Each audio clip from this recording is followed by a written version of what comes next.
gentlemen, hello. My name is Chris Hawes, and I am a recent convert to Islam.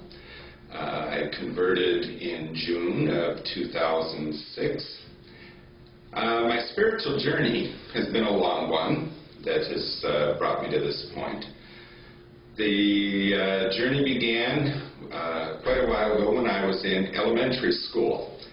I had an intense interest in spiritual things, although my family was basically non-religious, nominal Christians at best, but in all practicality they were secular folks, a typically secular Western family.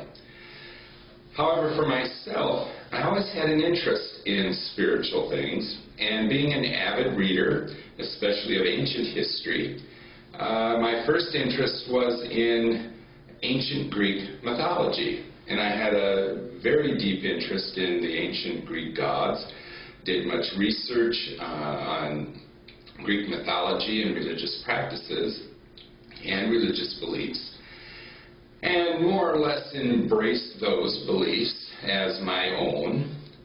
Then as I moved into high school, I came into contact with a philosophy called Stoicism and embraced that, liking many tenets of it. Stoicism was a very popular ancient philosophy in Greece and in Rome, having eventually died out when the Roman Empire in the West fell, and also under the pressure of Christianity. From Stoicism, I became interested in Mormonism and explored Mormonism, and then eventually became a born-again Protestant Christian. For 30 years I was a Christian, very avid in my faith, sincere in my faith, to the point where I felt called to the ministry. I attended Bible school and I attended seminary, pastoring a church for 2 years, and I was also assistant pastor for a couple years. And then, due to some political differences with the denomination, I was not able to get another church, but remained active within the faith until about 4 years ago, when the accumulation of various disgruntlements, questionings about practice and theology led me to get rid of Christianity, and I dropped my Christian faith and was basically nothing for several years. In that interim, I re-explored Stoicism, Taoism, Buddhism, particularly Zen Buddhism. Also looked at the philosophy of the Japanese poet Basho, until I ran across the poetry of Rumi, who perked up my ears at his mysticism, and it piqued my interest in Islam in general. So I began looking at Islam, and through an acquaintance, actually began looking at Shia Islam first. And then when I compared it with Sunni Islam, decided that the Shia version made much more sense. And so in June of last year, 2006, I accepted the faith, became a Shia Muslim. Now, the question comes, why did I like Shia Islam over Sunni Islam?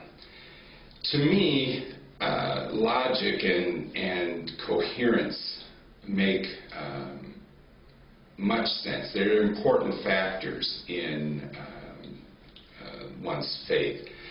What I saw in Shia Islam, looking at the 5 roots of the faith, was a constructive building on foundations. First of all, you have the belief in God. You follow that with an understanding of how God interacts with human beings, the justice of God. Then the next root is that God sends prophets to let mankind know what his requirements are to worship him, to honor him. The next step is that God also sends imams to carry on the message in between the sending of prophets. And finally, that there is indeed an afterlife, that we are in existence, we're born, we live our lives here, sowing fruit, as it were, and then there is an afterlife where we reap what we sow. To me, that progression made far more sense than the Sunni presentation of the 5 pillars, in which the only basic doctrinal point is that of the fact that God is one. The rest of the points all deal with practice. And the thing that I started mulling over was, how can one base one's faith on a set of practices? It makes far more sense to look at doctrine, and then on the doctrine base your practices. So for me, the 5 roots of Shia Islam made far more sense than the 5 pillars of Sunni Islam. And so I embraced the faith. I find that Islam as a whole is a satisfying religion. It is simple, and yet at the same time allows for one to have a very deep manifestation of belief. And so I find that in that it is satisfying, in a sense far more satisfying than Christianity, and far more theologically and logically consistent than Christianity. So that is my story, and I hope that those who watch this presentation are encouraged, and that each one who is not a believer may indeed find peace and hope and faith in Islam. Thank you very much.